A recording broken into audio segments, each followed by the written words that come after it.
айта бер. Катя апаның айтып отқаны шындық. 13 жыл 14 жыл мен мынаны сүйредім, мына істеп отқаным, үш баланы тастап, документ ұрлап кеткен, үйдің бәрін салып. Мына айтып отқаны шындық.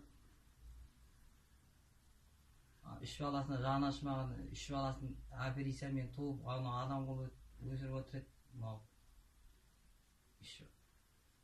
Туған шешесі болып тастап кетіп отыр ма дейді.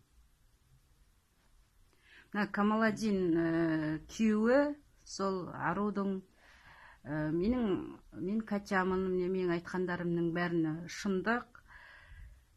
Себебі маған Камаладиннің өзі айтқандықтан мен айттым, жазып отырмын.